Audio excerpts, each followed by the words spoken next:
fully involved dwelling fire up in the northern end of the county. Get on the road. Goes anywhere. Runs on news. The ABC2 News Wrangler. Stay ahead of the weather with the ABC2 News app, featuring an hourly forecast, local closings, and alerts to keep you informed throughout your day.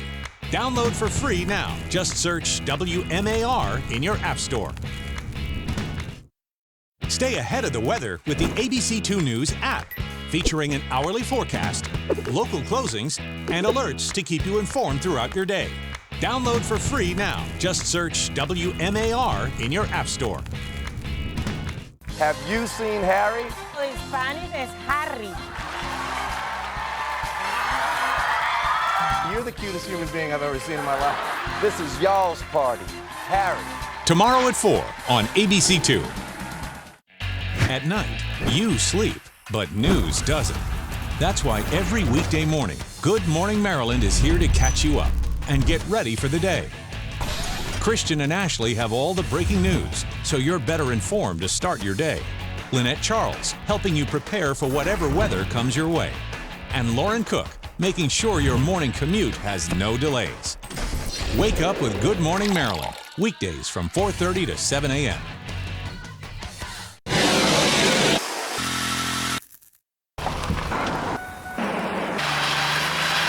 Winter weather is hard enough.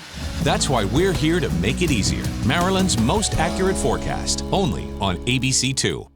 You're watching ABC2, the station that works for you. 346. We're seeing a whole lot of emergency activity in a backfield up in the northern end of the county. Grab the Wrangler, get on the road.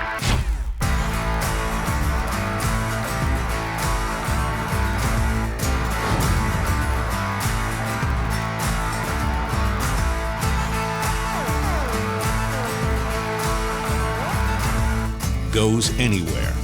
Runs on news. The ABC2 News Wrangler. Winter when you were a kid, fun. Winter now, not so fun. Stay protected this winter season. Watch ABC2 for Maryland's most accurate forecast. Have you seen Harry? In Spanish es Harry. You're a childhood crush, so Wow. dreams do come true. Okay. Mike, what was that? You are hitting on me shamelessly.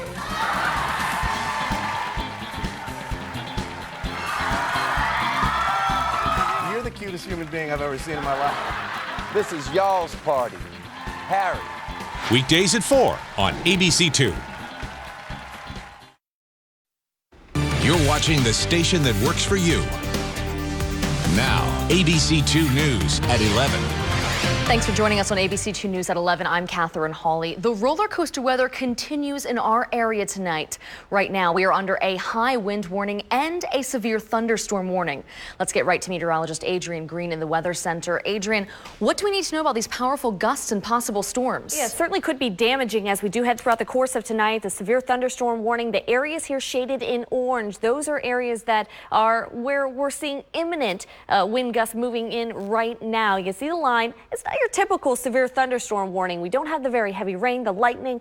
What we do have are gusts upwards of 50 to 60 miles per hour with this line moving on through. So that's something to keep in mind. That severe thunderstorm warning does go out until 11:30 here tonight. You see spots like Jarrettsville back towards the Hunt Valley, Cockeysville, Parkville getting in on it here soon, down extending towards Randallstown, Ellicott City, Columbia, getting in on those higher wind gusts and a bit of rain right now. In addition to the severe thunderstorm warnings, high wind warnings are out as we head through not only the overnight tonight, but in through much of the day tomorrow as well.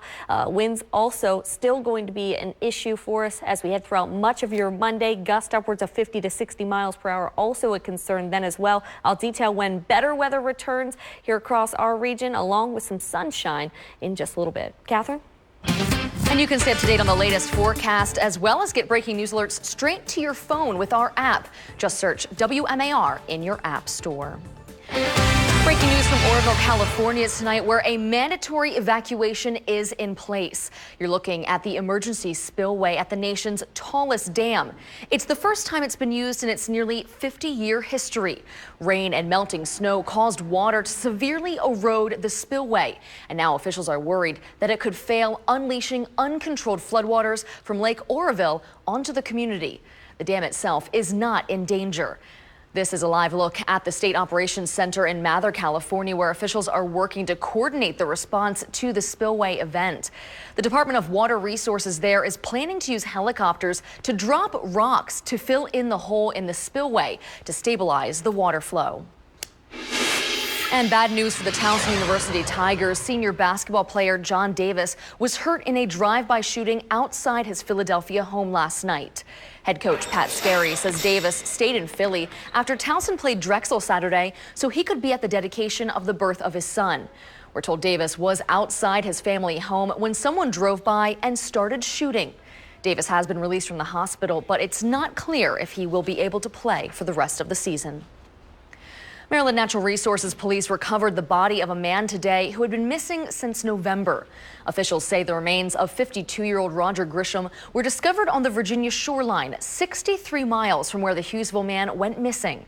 Grisham was one of 4 people on board a boat in the Potomac River on November 19th, taking part in a fishing tournament. The craft capsized on its way back, and only 1 boater survived. It was panic inside the Maryland Live Casino Friday night. Police from 3 departments arrest a man sitting at a slot machine, sending people inside running. The suspect had been tracked to the casino from Washington, D.C., but wasn't the man officials were looking for. Police followed 43-year-old Larry Brown from D.C. to the Maryland Live parking garage. They thought he had been involved in a violent carjacking and shooting that happened earlier. And instead of pulling over for officers, we're told Brown parked his SUV and then tried to blend into the crowd inside the casino. Security staff used camera to find Brown at a slot machine. That's when officers moved in and made the arrest. We didn't order an evacuation. We just went up to the suspect in an orderly fashion, but with a number of officers, and some people apparently became alarmed and self-evacuated. And that led to some people having some orthopedic issues, ankles, knees, back, etc. Minor injuries. It turns out that Brown was not involved in the carjacking and shooting in D.C., but he did have more than 40 grams of marijuana and more than $1 grand in cash inside his SUV, as well as warrant out for his arrest. Horseshoe Casino also had some police action this weekend. Around 8 this morning, security personnel told police a man was seen inside with a handgun and had just left the casino. Officers were able to pull over 55-year-old Malik Bassett on Bayard Street. They found a loaded handgun and placed him under arrest. The Trump administration is dealing with pushback at home and abroad today. Protests again this weekend across the country, this time targeting raids on undocumented immigrants. And now the president reacting to a missile launch by North Korea. ABC's David Wright is with the president down in Florida. Sending a message shoulder to shoulder, President Trump and Japanese Prime Minister Shinzo Abe made an unscheduled statement from Mar-a-Lago warning North Korea after Pyongyang launched a ballistic missile into the Sea of Japan right as Trump and Abe sat down to dinner. The United States of America stands behind Japan, its great ally, 100%. The 2 leaders clearly saw the North Korean launch as a provocation. The way they shot it was not terribly provocative, but the fact that it happened just as President Trump and Prime Minister Abe were sitting down to cocktails last night tells us that Kim Jong-un wanted to remind the world that he was still there and still relevant. Here at home, Trump is also dealing with a backlash against another of his executive orders. This weekend, demonstrators protested federal raids, U.S. authorities rounding up undocumented immigrants around the country and deporting them. The executive order gives ICE officers the power to prevent crime before it happens. The president defended the crackdown, insisting it's merely the keeping of my campaign promise. Gang members, drug dealers, and others are being removed. But critics point to people like this woman, a mother of 2, both children U.S. citizens. She's neither a violent criminal nor a threat to national security. We want them to let us know whether the people they're targeting are in fact violent, dangerous criminals, or whether they're going after peaceful people who have been here raising their families, paying their taxes. Things always don't go perfectly. And so you're going to have some people who also, by the way, have violated the law, but don't fit that one category. David Wright, ABC News, Palm Beach. People also took to the streets here in Charm City. ABC 2 News' Nadia Singh was at a demonstration in Highlandtown. Well, Catherine, over 150 people were at that protest. Demonstrators started on Eastern Avenue and marched with signs to show their support for the rights of undocumented immigrants. I saw one guy just start crying. It was just really, really nice. Protesters from around the city united Sunday against President Trump's executive order targeting undocumented immigrants. I was just here because I've seen a lot of kind of an upswing in the way that immigrants are being persecuted by ICE agents, and it seems to be happening all over the country, and it even happened in a couple neighborhoods in Baltimore. This was the scene earlier as people held signs and talked about recent arrests made by ICE officials across the country. Those here say America should be a place where everyone can come for a better life. Right here on this exact street in 1913, my great-grandparents came here from Poland, fleeing war and fleeing bad things, the same thing as all these people are. And I absolutely think anybody that is fleeing anything, like anybody that wants to come and make a better life, we've got room, we've got money, come. Catherine, President Trump's team promises action on its temporary travel ban, which is now caught up in the courts. The president says the administration is weighing its options, and he may issue a whole new order as soon as tomorrow. At least one man is dead and 4 others hurt after multiple shootings in Baltimore and a stabbing in Anne Arundel County. Take a good look at this pair. They're wanted for a violent attack that happened around 12:30 this morning in the Edgewater area. We don't know many details about the stabbing, but police say the 2 suspects and the victim knew each other. No word tonight on that person's condition. Officials warn these men could be armed, so don't hesitate to call police if you see them. In Charm City, police were busy with multiple shootings. Around 11 this morning, officers were called to West Baltimore Street. That's where they found a man with gunshot wounds. He's now in the hospital. Just before 3 p.m., another shooting. This time, a man and a woman were hit on West Belvedere Avenue. The man died at the hospital. The woman is being treated for a gunshot wound to the leg. Yesterday night, 2 other men were shot. This was the scene around 6:30 p.m. near the intersection of Chatford Avenue and Bowleys Lane. Police say a man was shot in the stomach. He's also in the hospital. Call Metro Crime Stoppers at 1-866-7-LOCK-UP if you have details about any of these shootings. A Baltimore man is behind bars after getting into a fight over a parking spot. 33-year-old Andolphus Koval was arguing with his neighbor in the 3300 block of Spalding Avenue Friday night. Police say Koval threatened the man, then fired his gun to try to intimidate him. That's when officers on patrol intervened, taking away Koval's gun and other weapons they found. Koval is charged with aggravated assault and reckless endangerment. Do you know who these 2 men are? Baltimore police are looking for the pair because they were spotted near a murder scene last Thursday. 21-year-old Deontay Bluford was killed in the 200 block of North Hilton Street. If you recognize these 2 men, call police. A house fire on Proctor Lane in Parkville last night sent 2 firefighters to the hospital. We're told both should be okay. There was no one inside the home when the fire sparked. The cause is still under investigation. In Annapolis, flames erupted in the kitchen of a home on Copeland Street just before 2 p.m. yesterday. Firefighters had the blaze under control in about 15 minutes. 3 people were displaced, but no one was hurt. February is Black History Month, and kids in Baltimore created their own display of Black excellence. 92 children took to the stage today, singing, dancing, and acting out the journey of African Americans. Was it explained to me that I needed to get insurance due to weather? The next time you book a cruise, make sure you read the fine print. When we come back, find out how you could lose hundreds of dollars to a vacation you'll never take. Damaging thunderstorms moving through the region right now. The details on when they move out and when better weather returns coming up. At 4 on ABC2. Accurate forecasting. It's something you count on all winter long. It determines what you wear, how safe you are, and what lies ahead. That's why, above all else, ABC2 focuses on accuracy. because we know that every degree, every inch, and every minute matters. On point, on time, anywhere you are. This winter, for Maryland's most accurate weather, watch ABC2. Wake up with Christian Schaefer and Ashley James. Good Morning Maryland, weekdays. Get the ABC2 News app. Just search WMAR in your app store.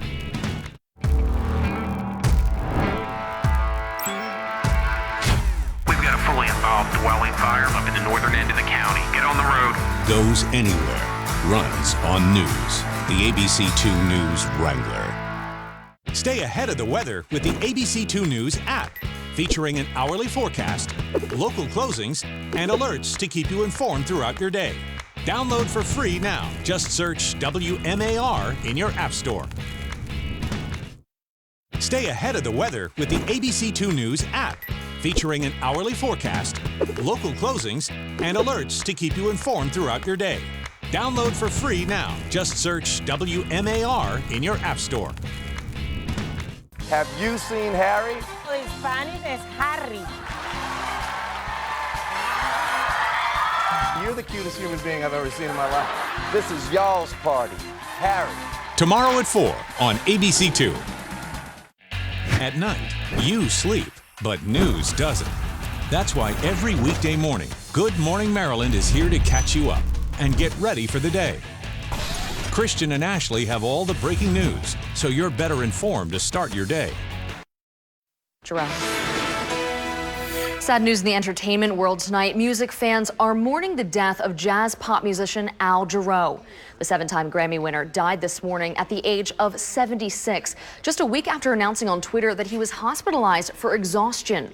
Al was nicknamed the acrobat of scat for his singing style. He was best known for his hits Breaking Away and We're in This Love Together. February is Black History Month, and the Baltimore chapter of the Jack and Jill Foundation teamed up with the Baltimore Soundstage to bring the community a special performance. It was called The Ground on Which We Stand, an exploration of Black excellence. 92 Baltimore kids between 3 and 18 years old took part. Black leaders like Langston Hughes, Billie Holiday, and Shirley Chisholm were celebrated through the words and interpretations of the children. We challenge the children to take on some of our most iconic thought leaders and intellectuals' texts like W.E.B. Du Bois and James Baldwin. We challenge them to write to match those great artists. And there are moments where it's seamless, where you don't know where the young children's thoughts begin and our great intellectual leaders end. There was music, poetry, dance, and videos that took the audience on a journey through the African American experience. The show was completely sold out with standing room only. We just spent hundreds of dollars booking your dream vacation, but there's one last question before you confirm everything. Would you like to buy insurance in case anything happens before your trip? ABC2 News' John Matarese explains why you might want to say yes to that question so you don't waste your money. Do the February blues have you thinking of booking a cruise? Well, if so, you need to hear a caution from 2 women who couldn't get to their cruise ship due to a storm, but they still had to pay for the cruise they missed. Queen Jones and Sheila Smoot had visions of sunny beaches when they booked a $700 cruise on the Carnival Magic last fall. Unfortunately, a hurricane had other plans. Hurricane Matthews came through, and it prevented us from flying down. With their flight to the port canceled, the women called about a refund, but they were stunned when an agent told them. We would have to file an insurance claim in order to get our money back. But they couldn't because they had not purchased Carnival's optional insurance, figuring if there was a hurricane, they'd have no problem getting a refund. Never was it explained to me that I needed to get insurance due to weather. It was either if you got sick prior to the cruise, you can file in a claim and get your money back, or if something happened during the cruise. Unfortunately, even if there's a big storm or your flight is canceled, you're still not entitled to a refund from your cruise line if that ship sails. That's why it's so important to purchase trip insurance from a site like tripinsurance.com or your cruise line or travel agent. We checked and found October cruise insurance policies as low as $40 on travelinsurance.com, much lower than Carnival's price. As for Queen and Sheila, we contacted Carnival, which will now offer them a future credit. But they're still hoping for a refund since they had no way of getting to the ship. Or to hold my money, I think that's unfair. You'll find a number of other parties offering travel insurance at low prices, including AAA, InsureMyTrip.com, and a site called SquareMouth. For as little as 40 or 50 bucks, it's worth it, so you don't waste your money. I'm John Matteries, ABC2 News. And a big winter storm is zeroing in on the Northeast. Millions will be caught in its frigid grip, and many of them still haven't thawed out from last week's cold and snow. ABC's Richard Cantu gives us the harsh reality. We couldn't believe it was going to snow again. Still reeling from a major nor'easter just days ago, 50 million people in the Northeast are bracing for another blast of winter. Snowplows already overworked. Boston's mayor fears city workers are facing snow fatigue. There's no time for it to melt and no time for it to clear up. Driving is already treacherous. In Massachusetts, they are getting a jump on the new storm by pre-treating the roads. Usually it's a 5-hour trip to get home. We're halfway home and the roads are horrible. A 2-hour ride ahead of me. I'm not looking forward to it. The fierce weather already taking a deadly toll. In New Hampshire, 3 snowmobilers plunged through the ice over a lake. Only one survived. Snowmobile disappeared and he was in the water for a while. Also in New Hampshire, a 15-year-old boy is missing after falling through the ice on another lake. At 228 Bravo up, we just went off again. Terrifying moments for 5 people aboard a small plane at Hanscom Field in Massachusetts. I'm sorry, say again? 228 Bravo, we're off into the runway. Takeoff almost turned to tragedy when they slid off the end of a runway. No one was hurt. Air travel, as always, a casualty. More than 1,400 flights delayed and more than 800 canceled. By Monday morning, expect blowing and drifting snow with wind gusts up to 50 miles an hour in some areas. Snowfall forecast range as high as 2 feet. Richard Cantu, ABC News, New York. And now from ABC2, Maryland's most accurate forecast. Damaging wind gusts moving through the area right now. We have severe thunderstorm warnings out across much of the area. All the areas here shaded in orange. This severe thunderstorm warning for Harford County extending down towards Baltimore County, Baltimore City, even back towards Howard County and sections of northern Anne Arundel County. That goes through 11:30 off to our south. The rest of Anne Arundel County down points southward. That goes through 11:45. Cecil County, your severe thunderstorm warning goes through midnight, and the rest of the eastern shore, Kent County, Queen Anne, your severe thunderstorm warning goes until midnight. So this is the line that we are dealing with here across the region. Nothing particularly real heavy. It's the wind gusts associated with this line that are just so significant. I've seen several wind gusts across the region in the 50 to 60 mile per hour range. And I've seen also some reports of power outages out across the region as well. So some dangerous storms moving on through, very damaging as we are dealing with those higher wind gusts. You see where we've got the heavier bouts of rain right now moving across sections of Cecil County, extending back towards Harford County, Havre de Grace up towards Elkton, getting in on that, even extending down now towards Bowley's Quarters, Glen Burnie getting in on some wet conditions as well with those high wind gusts. Certainly something you don't want to take lightly here this evening and in through the overnight. We are still going to be dealing with those high winds here across our area. Temperatures right now coming in the 40s across most spots, 49 the official temperature for you right now at BWI. Winds out of the west at 15 miles per hour. That's the current sustained wind at BWI Airport. Numbers across the board above average. Many spots sitting in the mid to upper 40s from Edgewood back towards Timonium. We're 41 in Sykesville, 49 in Elkridge, checking in at 48 both Millersville and in Edgewater. We're coming in at 46 right now in Centerville. These are the gusts that we've got out there right now across the region. You can see many spots seeing gusts upwards of 30, 40 miles per hour. There was a gust in Hagerstown not long ago of 60 miles per hour, and that is significant for us here across the region. You don't want to be outside in wind gusts like that. Futurecast does keep us quiet throughout the rest of tonight. We will continue to talk drier scenario once those that line of storms does move through. And as we head through much of the day tomorrow, featuring a fair amount of sunshine. Tuesday, a couple of extra clouds around, but I still think we'll get in on a good deal of sunshine here across the region. Same goes for Wednesday here as well. These are the wind gusts that we're looking for as we kick off the new week. Monday morning really could be a tough time if you have to drive over any of the bridges tomorrow morning. The Key Bridge, that's where we do have a wind warning out as well. So really could be a rough ride for you here as we head throughout the course of the day tomorrow. Temperatures as we head throughout the day going to be on the cool side with those high wind warnings out across the entire area. That wind warning goes through tomorrow evening. 34 that nighttime temperature, showers exiting, it's turning windy. Look at the wind chills that you could see as you wake up tomorrow morning. Many spots feeling more like the teens and low 20s, so bundle on up as you head out the door. 45 is what we're calling for the high temperature. Winds sustained between 25 to 30 miles per hour, but gusts upwards of 50 to 60 miles per hour. So not looking at a nice day tomorrow. We'll see the sunshine, but it's going to just be so windy, and those winds, as mentioned, could be damaging power lines down, trees down.